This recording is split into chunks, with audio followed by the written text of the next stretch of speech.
మన పిల్లలు బయట మనం లేనప్పుడు బానే ఉంటారు. సడెన్‌గా మనం వచ్చామనుకోండి, "హే! అమ్మొచ్చింది. కమాన్ మనం ఇప్పుడు స్టార్ట్ చేయాలి" అన్నట్టు గొడవ స్టార్ట్ చేస్తూ ఉంటారు. రిలేట్ అవుతున్నారు గదా! ఓకే. ఈరోజు జరిగిన ఒక చిన్న సిట్యుయేషన్ వల్ల నేనేం రియలైజ్ అయ్యాననేది ఈ వీడియోలో షేర్ చేసుకుంటా. సో, ఈరోజు చర్చ్‌లో కిడ్స్‌కి ఒక చిన్న ఈవెంట్ ఉండింది. నేను కూడా అక్కడే ఉన్నా.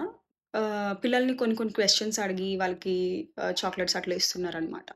సో, మా పాపకేమో ఏం చాక్లెట్స్ రావట్లేదు. సో, చూస్తున్నా అట్లాగా ఫజీ అయిపోతుంది. సాడ్‌గా ఉంది. అప్సెట్ ఉంది. ఒక 2, 3 సార్లు నేను అక్కడే ఉన్నా కదా! నా దగ్గరకొస్తూ ఉంది. ఏదో చెప్తూ ఉంది. నేను ఏదో ఒకలాగా మళ్ళీ తనకి ఏదో ఒకటి చెప్పేసి ఎంకరేజ్ చేసి పంపిస్తూ ఉన్నా. ఇంకా ఒక పాయింట్ ఆఫ్ టైమ్‌లో అయిపోయిందింక మనకి పేషెన్స్. ఇంక సడెన్‌గా వచ్చేసిందనమాట. "చూడు మీ ఫ్రెండ్స్ అందరూ చక్కగా బానే ఉన్నారు కదా! చాక్లేట్ గురించి ఎందుకింత గోల? అసలు నేనిక్కడ ఉండకూడదు. నేను ఉండడం వల్ల నువ్విలా చేస్తున్నావు. లేకపోతే బానే ఉంటావు" అని చెప్పేసి అనేసా అనమాట. ఇంక తను ఇంకా గట్టిగా ఏడవడం స్టార్ట్ చేసింది. ఎందుకిలా రియాక్ట్ అయ్యానా అనిపిచ్చింది. వదిలేసాను. కొంచెం స్పేస్ ఇచ్చాను.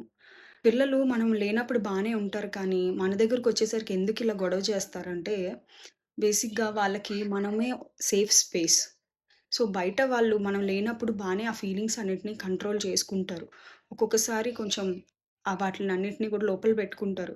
సో, మనం కనబడగానే వాళ్ళకి మనం ఒక సేఫ్ స్పేస్ కాబట్టి, మన దగ్గరే ఓపెన్‌గా అవన్నీ ఎక్స్‌ప్రెస్ చేస్తారనమాట.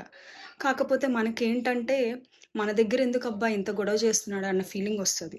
ఈ విషయం రియలైజ్ అయ్యాక తనకు కొంచెం స్పేస్ ఇచ్చి, నేను కామ్ డౌన్ అయ్యాను.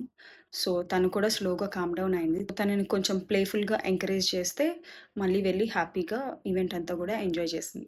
నా ఎక్స్‌పీరియన్సెస్ అండ్ రియలైజేషన్స్ షేర్ చేసుకోవడం వల్ల మీకెంతో కొంత హెల్ప్ అయిందని అనుకుంటున్నాను. Thank you.